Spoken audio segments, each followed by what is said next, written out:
What does it really take to turn your dream job into a real job? Welcome back to Professions Unfiltered. I'm your host, Precious, and this is a show where we skip the fancy titles and get the real, down-to-earth stories about how careers are built. If you missed our last episode, be sure to catch up. In this episode, we're making a hard turn towards the future, the space of Web3, blockchain, and digital design. If those words sound complicated, don't worry, because our guest is the person who makes them simple, beautiful, and usable. Our guest is a seasoned expert, turning the most complex digital ideas into intuitive and human products.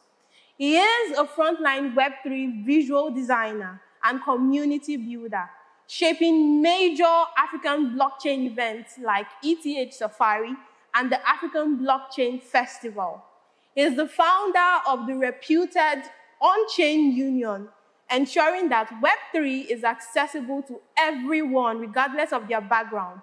If you want to know how to turn your passion for design or strategy into a cutting-edge, future-proof career, this conversation is your blueprint. Please welcome the incredible Sammy Fash. Sammy, we're so glad to have you. Welcome to Professions Unfiltered. Yeah, thank you so much for having me. I'm very excited to be here. You look good, by the way. Your outfit is giving what it should give. Thank you so much. Okay, so for people watching, what exactly is a visual designer in the Web3 world? What is your day-to-day activity like? For me, being a visual designer is like an everyday lifestyle because I've been doing it for quite a while.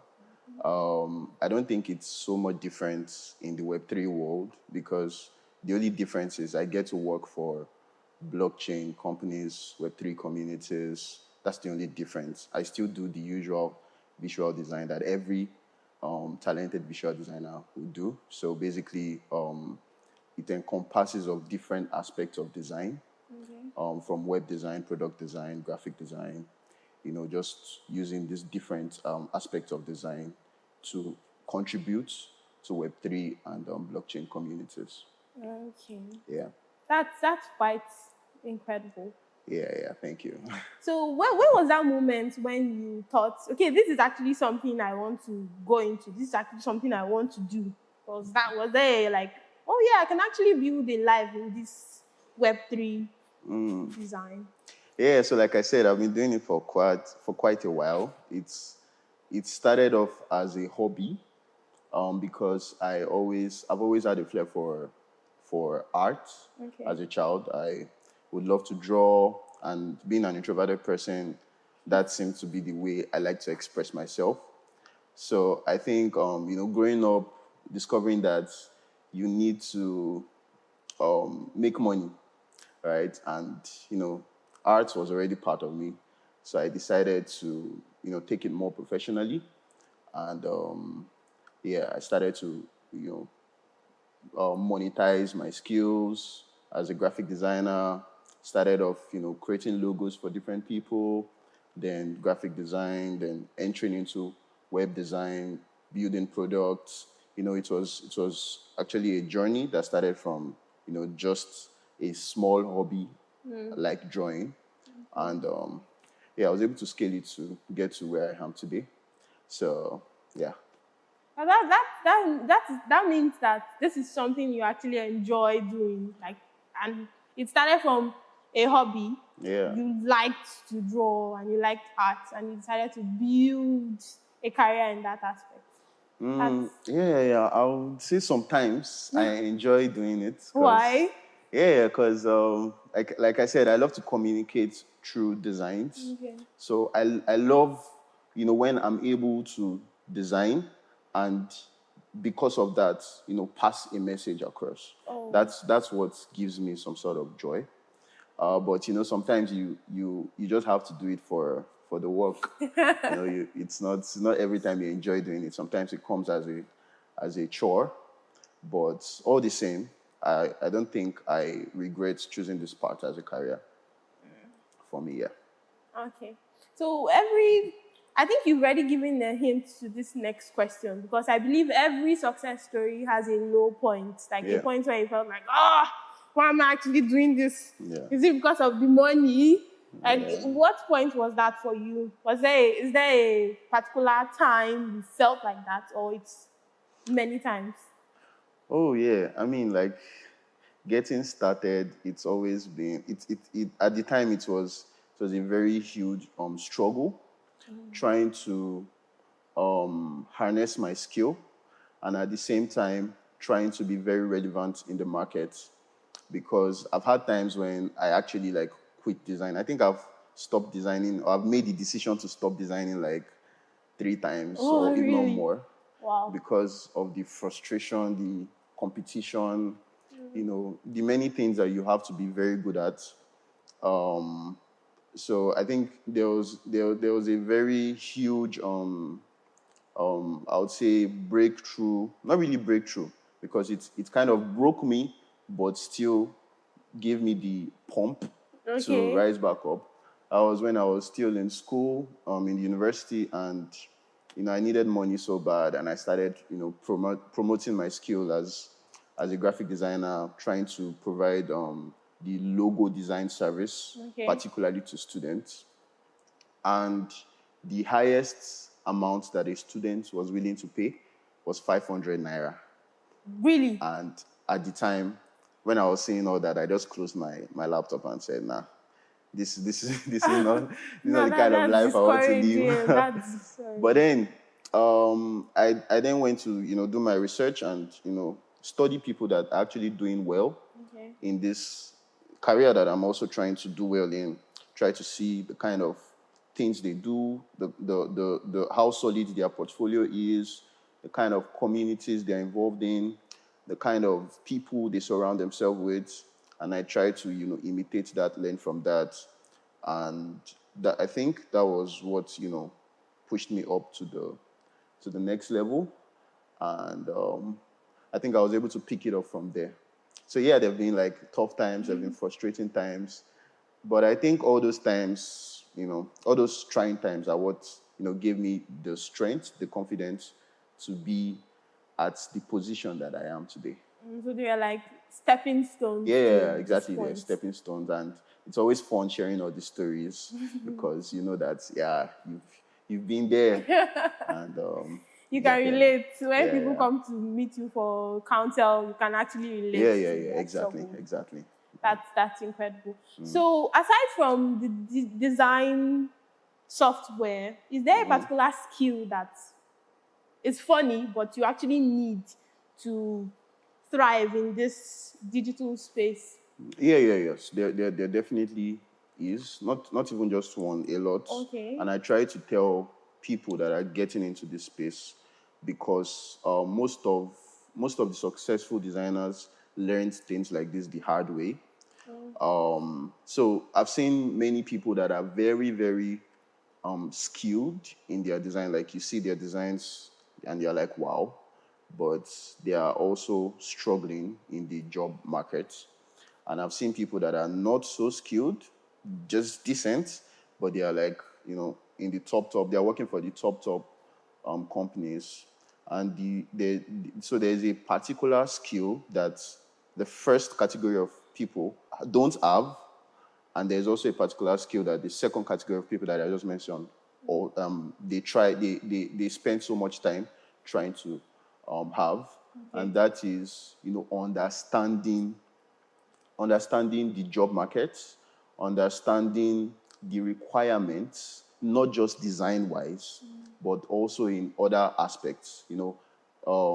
It can come in cases, it can come in like being very particular about joining communities, being part of events, Okay. working on your presentation skills, working on your public speaking, you know, understanding negotiations and things like that. Those are different skills, different important skills that every I feel like every person, not even just designers, should have.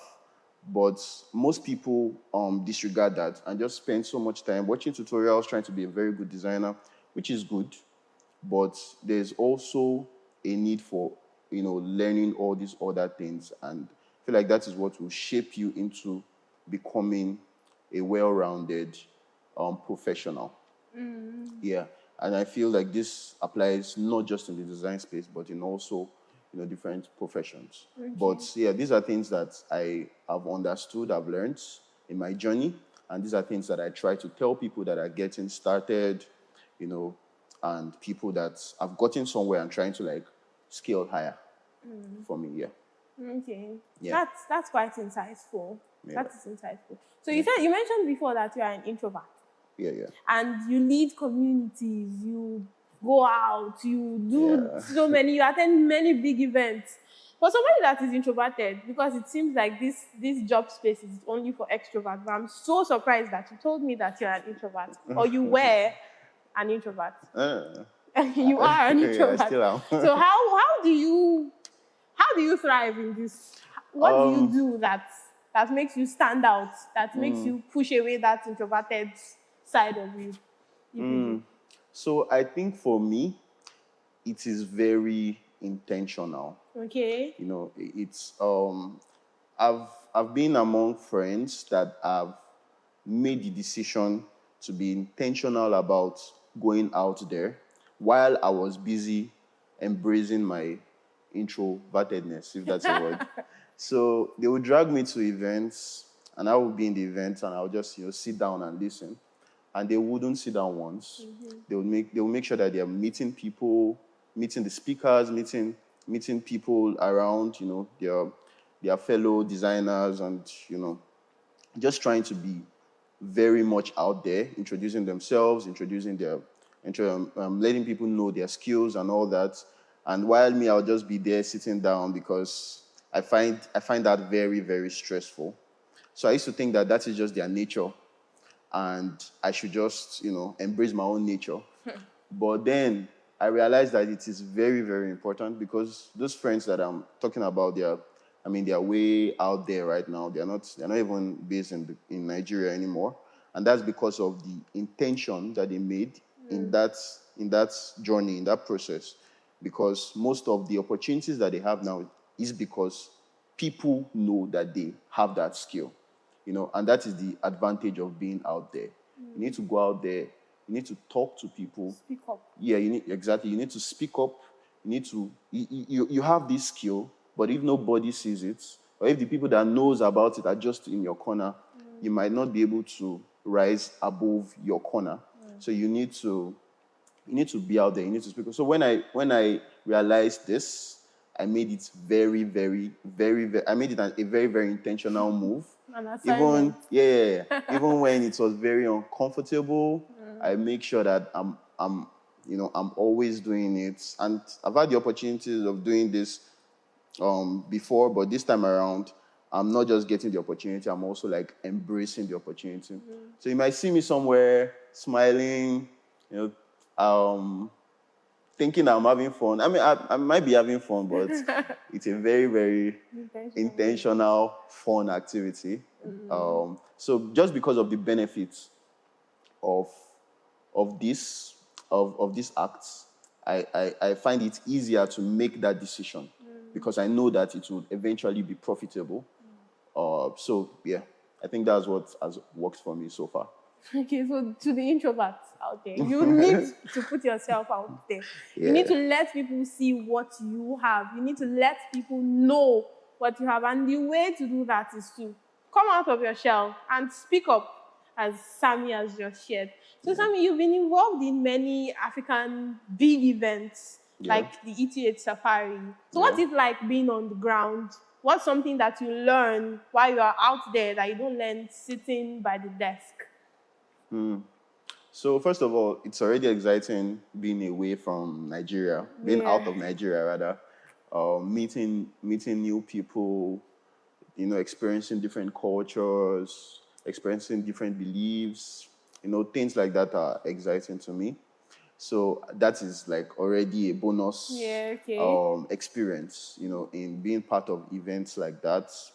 And just like I said, every event, every big event that I've had the opportunity to be part of or organize, has always shown me the importance of being part of the event, being part of, different events like this. Okay. Just the importance of community, the importance of, just like I said, being out there, because you tend to meet people that you wouldn't meet in your room, or in your state or in your country. You tend to have the opportunity to make like necessary connection. Relationship. Yeah, necessary relationship as well. I think one important thing is that it made me realize, because growing up, when I see people that are doing so well, especially like I said, when you see the category of designers that, they are not so, you see their designer, you know that, I can do better than yeah. this now. But then you see them flying up and down, then Yeah. you start to just blame it on connection. Then many people tag that connection as something that they can't help. Like it's just a situation that, well, I mean, what can I do?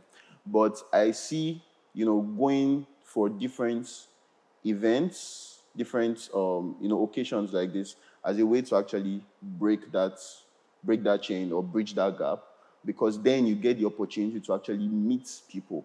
You see people speaking, you learn from them, and you have the opportunity to go and meet them, introduce yourself. Now imagine you're a very skilled person, you have a great portfolio, and you just show this person just, sees a glance of what you can do and is amazed. And the right person have seen your design, and that alone can be like the beginning of Connections. the beginning of connection, the beginning of something. Because that's what I do. Most events that I'm always carrying my iPad and just showing people that I know that See my work, people that I know that would be a blessing for me in a sort.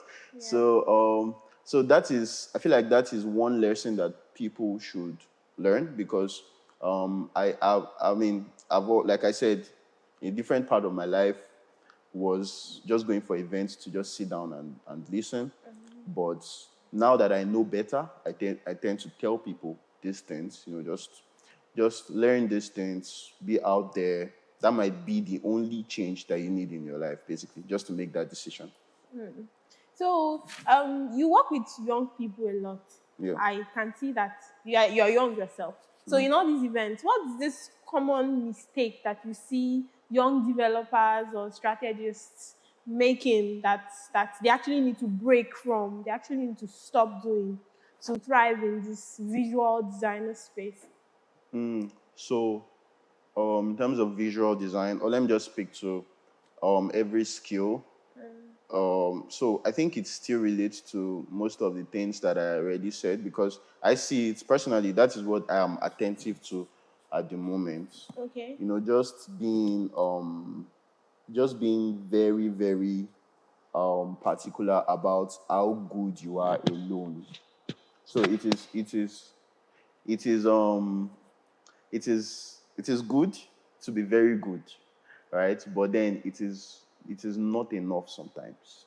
You need to work on your other skills. So when I go for events, when I see young people like this, I see talented people. When I was in Nairobi, I went to just a small hall, and what I saw there was really inspiring, because I was seeing like young guys at 2 a.m. in the night, coding, hacking, and sharing knowledge. This was very inspiring. I was like, wow, this is great. But then you'd often see people like this not really living the kind of life that you would expect someone so skilled to live. And that is because they've not paid attention to the other parts of, being a professional. That is, like I said, making the right relationships, making the right connections, learning the art of negotiations, learning how to properly present, speak, and all those things. So I tend to tell young people when I go for events like this, just sit them down and, after understanding how good they are, then just actually inquire about these other aspects of their life and try to, do what I can to just give them the right push that would, turn them to a better direction as much as I can. Yeah. Thank you. So then let's simplify DAOs. What does it mean? What is Yeah, it? so it's actually pronounced DAOs. Oh, DAOs. So the full meaning is decentralized autonomous organization. Okay. So it's just one of the buzzwords that Web3 blockchain people just like to throw out there to like just confuse people. Like me. So it's actually nothing serious. It's an idea of having a decentralized company or decentralized organization. Okay. Decentralized meaning that there is no person that you would say this is in charge. Everybody is in charge. Oh, wow. Yeah. So giving the ownership to every member, right? So decisions are made by casting votes amongst everyone, and based on the result of the votes, that is the decision that will be made. Unlike a company where you wait for the founder or the CEO to actually pass instructions, there's nothing like that. So these kind of organizations are very beneficial to young people because it gives them the opportunity to contribute, to share ideas, to show people their skills, and it also helps people. It also helps skilled professionals, to get the kind of results that they want not just based off what one person has instructed, but based off what everybody has agreed on. Everybody has a say. Yeah, everybody has a say. Everybody has a say. So you have the strength of everybody has equal strength, basically. So you can just be part of it, and you just feel part of an organization that is decentralized. So that's decentralized autonomous organization. I think this is the future. Yeah, so basically that was the idea. The idea is to start the future of what a company should be like. Yeah, so not just giving power to one person, but everybody, has a power and yeah. So you founded the On-Chain Union. Yeah. So for someone non-technical, how can they get involved in this space? So yeah, basically that was the idea of On-Chain Union. Just like I said, when I go to events, I see people that are very interested in this Web3 blockchain conversations, but then they're like, what's it about? Yeah, I mean, what I would do here. There's a time I went for an event, and the event was almost like splitted into two. You see people at the front row, then there were like 5 empty rows, and then you see people at the back. And then I went to ask those people, like, what's going on? Why are you at the back? They said they don't know how to code because they are not into Web3, and I had to tell them that. I mean, you don't need to know how to code to be part of a Web3 community or to be part of Web3 conversations. So that's why I created On-Chain Union. On-Chain Union is meant to be an inclusive group where everybody, regardless of your skill, can join the Web3 conversation, because that is basically what Web3 is supposed to be. It's supposed to be an opportunity for everyone, not just developers. Developers are more well known because they are the one building this Web3 product. Okay. But every company needs different sorts of skills. Yeah, right? that's true. Yeah, exactly. So it shouldn't be a case where developers are building for developers.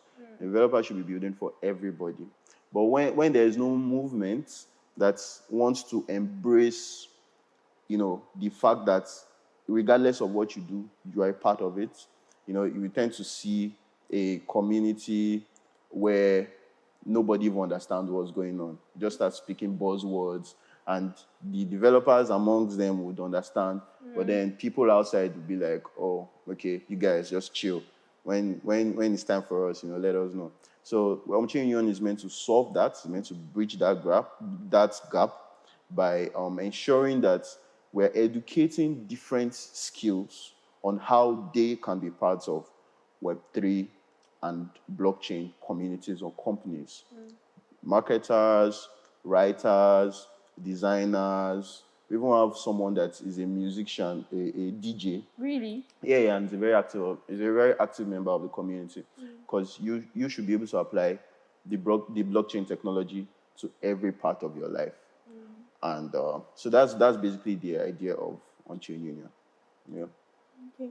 So you make complicated things sound very easy, like design, blockchain, and all that. So what's like the biggest headache or challenge that you face, or people that are in this space actually face, and how do they get past that?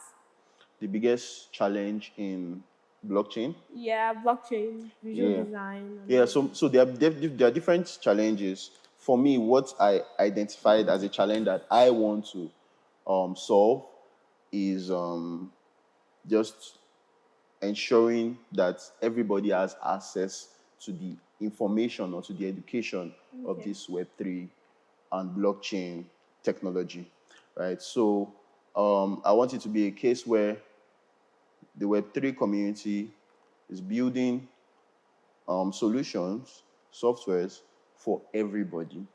So the technology can be Web3, but then doesn't mean that the audience also has to be Web3. Okay. Yeah, so everybody should be a part of its solutions and not just feel excluded from the conversation. So that is just one of many challenges, because Web3 has been here for a while, but it's still pretty new. There's still more opportunities, still more grass to cover. But for me, I want to be part of the solution where everybody is a part of it, not just a particular set of audience. And yeah, that's what I'm actively trying to solve by building on-chain union. Okay. Yeah. So let's talk about you for a while. Okay. What's one thing that you do that's a part of your job that people would not believe you do daily, but is a part of your job as a designer? What's one thing you do? I don't know. I think my job is, or my day-to-day life is pretty design-ish. Like how? So basically waking up, designing, having breakfast, then back to design, lunch, back to design. Oh, and lots of meetings. Oh, meetings. Yeah. Loads of meetings. Although it depends on the company or the organization you're working with. Okay. But I tend to work with people that love to have meetings. So it's like a part of me. I'm always like jumping on meetings, designing, and then trying to have a life in the weekend. Do you? I try my best. Too. That's also a very intentional decision that I try to make. Okay. So what's like one of the most exciting things that you see happening in the future in the African tech space? I think for me, what is really exciting is the kind of technologies that people are building right now. I think last week there was a company that just launched B-Money. That was a very, very exciting product that launched, because it's a product that speaks to one of the pain points that I've seen amongst young people, both in the Web 2 and Web 3 audience. So it is providing a Web 3 technology solution to everybody. So it's not in your face that this is Web 3, this is this and that, but then everybody can use it. Everybody, they don't need to know what is in the back end. Just have a problem. This is my problem. Can you solve it? Yes, I can solve it.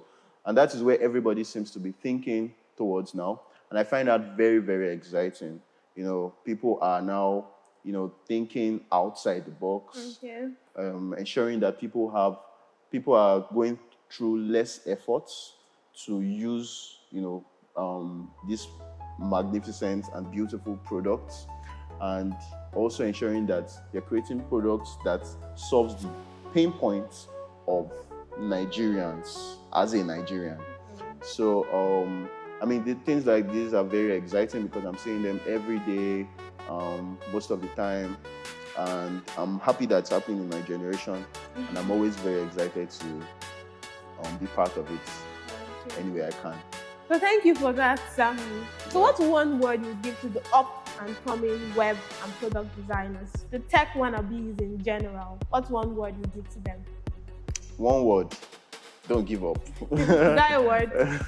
Don't give up. But in many words, just keep at it. Keep up with what you're doing. You're doing great.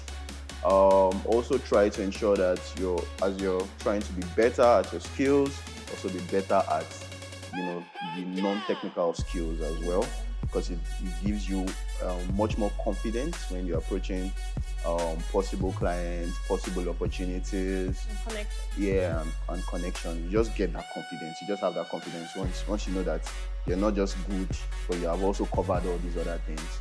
So yeah, just keep going, keep thriving. Good things will come.